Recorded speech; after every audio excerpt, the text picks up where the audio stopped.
सच कहूँ तो मेरा चुनाव आयोग से पूरा विश्वास उठ चुका है। बिल्कुल, मैं पूरी तरीके से अब चुनाव आयोग पे विश्वास कर ही नहीं सकता। हम सब लोग ये जानते थे और लोग कहते भी थे कि भैया मोदी ने अपने आदमी बिठा दिए हैं, 400 पार क्या 4000 पार कर देगा है?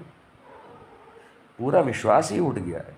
ये जो नतीजे आ रहे हैं, मोदी मुश्किल से 2 लाख वोट तो खुद मार्जिन ले पा रहा है। राजनाथ सिंह तैरते तैरते कोई किसी तरह लकड़ी पकड़ के तैर के जीत रहे हैं। आजू बाजू यूपी में तो पूरा पेड़ डाला बीजेपी को। योगी बाबा को तो इसी बात पे रिज़ाइन कर देना चाहिए कि 40 सीट भी नहीं आ रही 80 में से, है ना, योगी बाबा की वजह से नहीं आ रही। मोदी जी क्या कर सकते हो? तो दिल्ली में मशरूम खाते थे, काजू खाते थे, उनका तो यूपी से वैसे भी कोई मतलब नहीं था। राहुल गांधी 4 लाख वोट से ज़्यादा से जीत गए रायबरेली में। अमेठी में तालाब सूख गए, भैंस बैठ गई। मतलब पता नहीं क्या क्या हो रहा है। और फिर भी चुनाव आयोग चुपचाप बैठा है, जिता ही नहीं रहा मोदी जी को। जितने टीवी वाले एंकर हमारे मित्र हैं पुराने, सबके मुंह ऐसे 6 इंच लंबे हो गए हैं। 2 इंच के औजार नहीं, उनके 6 इंच का मुंह हो गया है। अरे क्या कर दिया तुम लोगों ने? मोदी जी को हरा दिया, मतलब ऐसी हालत ला के रख दी कि वो ईडी ने चंद्रबाबू नायडू को जेल में डाला था। आज अमित शाह उसके पीछे हाथ से धोता धोता फिर रहा है कि भैया तुम मेरे कन्वीनर बन जा, छोड़ के मत चले जाना है। वो निरुहा दीदी लहंगा उठा के भग गई आजमगढ़ से, जाने क्या तकलीफ है। और नीतीश बाबू को लेकर के तो सारी भारतीय जनता में फटी पड़ी है, FATI पड़ी है कि चचा फिर पलटी मारेंगे, भतीजे के साथ लिट्टी चोखा खाएंगे, अब मोदी जी को तो पूरी तरह डुबाएंगे। वेरी वेल डन इंडिया गठबंधन, वेरी वेल डन। मैं ये नहीं कहूँगा किसकी सरकार बन रही है, किसकी सरकार बनेगी, लेकिन इंडिया गठबंधन ने कांग्रेस, सपा, TMC, DMK और यहाँ तक कि बहुत बड़ा श्रेय जाता है उद्धव ठाकरे जी को, साथ में शरद पवार जी को और कांग्रेस के नेतागणों का। और मैं धन्यवाद करूंगा मायावती जी का, BSP का, कि जिन्होंने अपने लोगों को इतना बुरी तरीके से छोड़ा है कि वो PDA में सपा कांग्रेस को वोट करते रहे। और बाकी दलों का भी जो इंडिया गठबंधन के साथ है, वेरी वेल डन। आप लोगों ने आज देशवासियों, हारो जीतो अलग चीज़ है, देखो खेल भावना रखनी पड़ती है। चुनाव हो, खेल हो, एग्ज़ाम हो, कोई हारता है कोई जीतता है, लेकिन आप इंडिया गठबंधन में आपने नरेंद्र मोदी को उसकी फटी चड्डी के 10 सुराख गिना दिए कि तेरी जो चड्डी फटी है ना, उसमें 10 सुराख हैं, पानी कहीं से भी लीक हो जाएगा, कहीं चंद्रबाबू नायडू, कहीं कोई। और तुम भगवान के अवतार नहीं हो, तुम 1 नंबर के हो। नरेंद्र मोदी के ईगो के जो उसके दिमाग में है, उस पर ऐसी लात मारी है इस देश ने कि आज के बाद सोचेगा, आम का तो पता नहीं, केला काट के खाऊं, चूस के खाऊं, कहां से खाऊं। ये हैं राजीव प्रताप रूडी, भारतीय जनता पार्टी के कद्दावर नेता, बिहार से हैं। कई वर्षों से सांसद, विधायक बनते चले आ रहे हैं।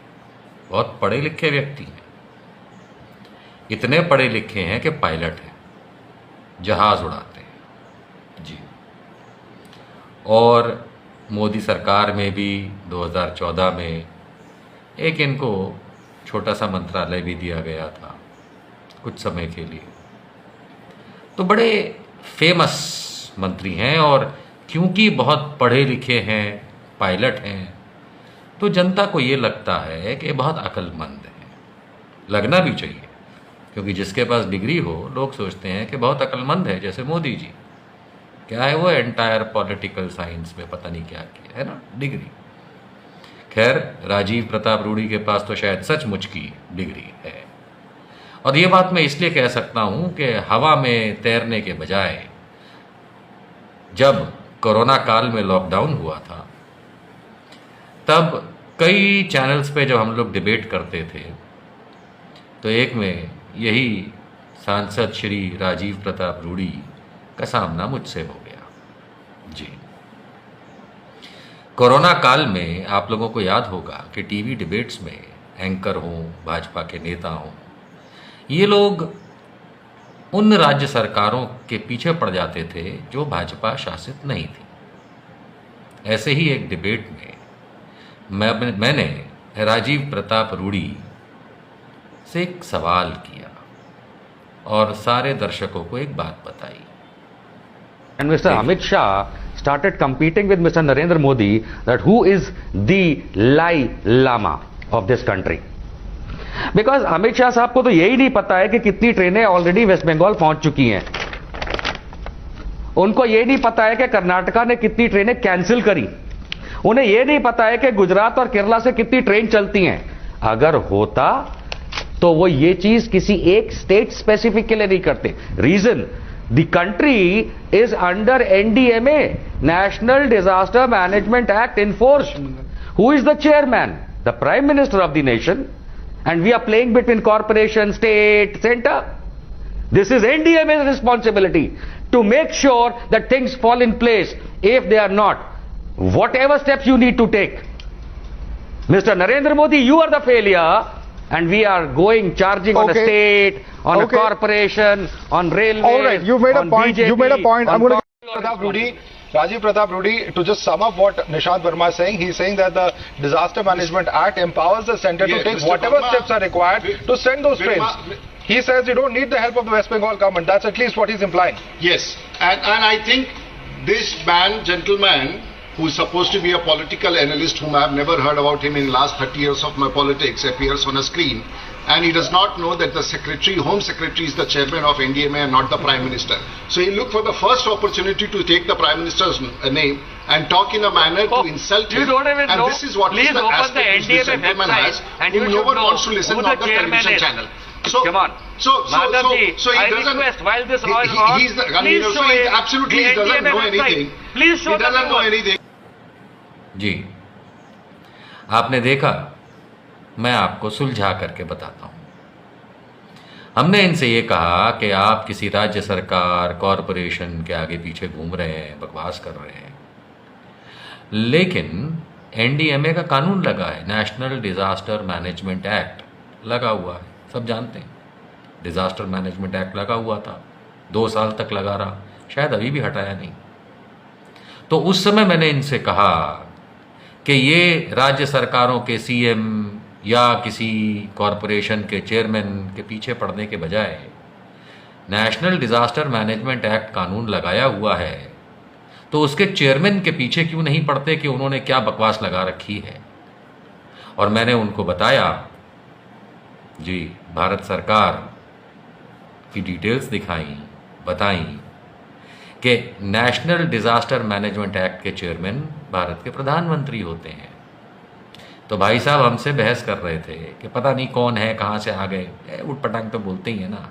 आपको याद है ना, संबित हो, गौरव भाटिया हो, जब ये घबरा जाते हैं तो ये हम लोगों से कैसे बात करते हैं। तो ये महाराज भी बहुत पढ़े लिखे पायलट साहब, भाजपा के सांसद, मंत्री रह चुके, इनका कहना ये था कि हमें मालूम नहीं है कि NDMA, national disaster management act का चेयरमैन प्रधानमंत्री नहीं होता।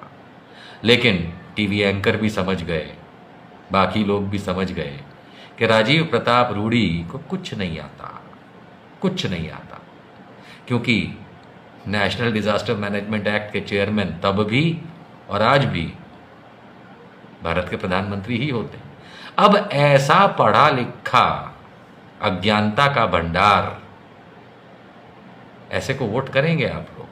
सोच समझ के कीजिएगा, क्योंकि ये दिखते तो बड़े पढ़े लिखे हैं पर अंदर से डब्बा गोल। राजीव प्रताप रूडी, मैं जानता हूं आप ये वीडियो नहीं देखेंगे, देख लीजिएगा, क्योंकि ना आपको कोई ज्ञान है, ना आप इतने वर्षों राजनीति में विधायक, सांसद, मंत्री रहने के बावजूद सरकारी चीज़ों को समझते और जानते हैं। और बिहार में लोगों को लुभाने निकले हैं, लेकिन अब जनता समझ चुकी है। 2024 में मैं आशा करता हूं कि बिहार की जनता ऐसे राजीव प्रताप रूडी जैसे अज्ञानता के भंडार को अपना कीमती वोट देके समय बर्बाद नहीं करेंगे। जय हिंद, जय बिहार।